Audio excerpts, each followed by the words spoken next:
vaporize because this is warm at -4 and the LNG wants to be at -50, 162 depending. So it's going to vaporize till it gets cold and then I'll fill it up with liquid. As it's vaporizing coming off, it's going to condense the humidity in the atmosphere and create a fog around it. Okay? So that's what you'll see is... It'll take you a couple minutes to cut it. Exactly. Take your...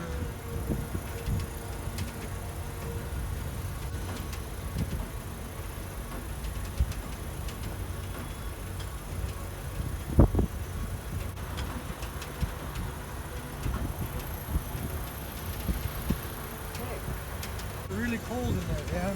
Yeah. Give that. So we have a little temperature indicator here.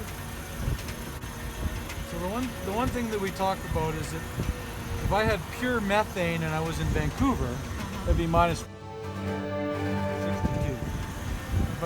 If I'm here in Calgary, it should actually be colder because I've got less atmosphere. It should be -165. But there's a couple of things we don't get there. That's not pure methane. Okay. It's going to have a little bit of ethane in it. Right. Okay. And then yeah, so then it changes temperature. And then we acquired this off the internet and we've never calibrated it. Yeah. So we just like to show that it's cold. We like to also pour some in the Pyrex beaker so you get to see it up close. Wow. So now we get to see what it looks like.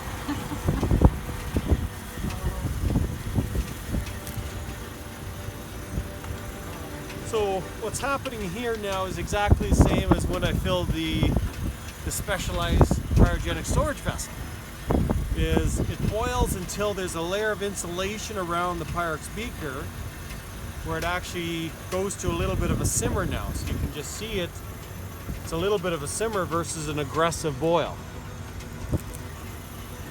The gem we always talk about is if I had a pot of water on the stove and it's boiling, and I turn the burner off, it stops boiling. Well, this is kind of the same, but just it happens at -160, not 100 degrees plus. So if you be perfectly insulated, it doesn't boil. Like this will sit for a week. Oh, wow. Like on the deck, if you kind of have just a top so that cold vapors can stay in there. So it's pretty well insulated. So what is the explosive range of pure methane? Explosive. Range. Oh no. Yeah. Built up. So the explosive limit, the lower explosive limit of pure methane is 5% in concentration of oxygen, and the upper explosive limit is 15%. So what that means in practical terms, if I have a source of ignition, I have to be 5 to 15% in a range in order for ignition to occur. So where is 5 to 15%?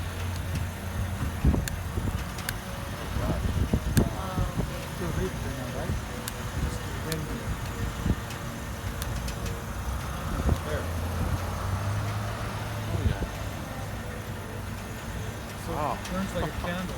The liquid does not burn. It's just vapor. Oh yeah, it's too concentrated. Yeah. So That's clever. we like to do this to show that it is flammable, but as a vapor by itself, it is not explosive. Yeah, like gasoline or something. Yeah. Diesel. Okay, and of course, the amount that is being combusted is the exact same as the vaporization rate. So how much heat input is actually going in order to vaporize it? Okay. We need to take a picture of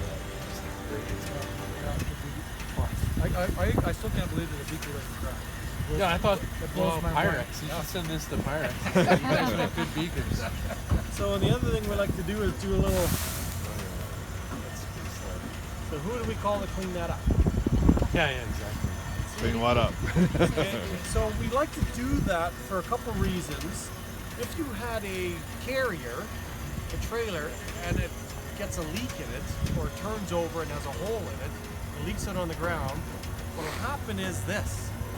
It'll freeze the ground, create a pool, And the vaporization rate will be dependent on the heat energy coming in, and the size of the flame would be based on how much is being vaporized. Okay? So pretty again, safe. kind of.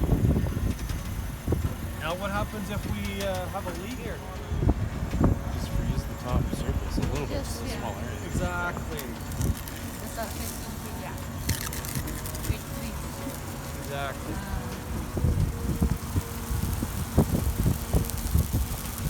So it's just a heat exchange going on. So who do we call to clean this up? Yeah. We have a hydrocarbon spill.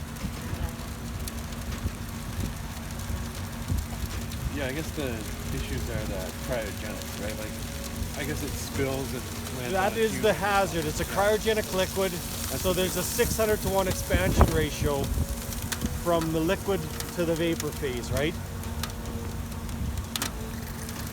Wow. So in what you're seeing here, why is this white color? Is because the water that we have access to here has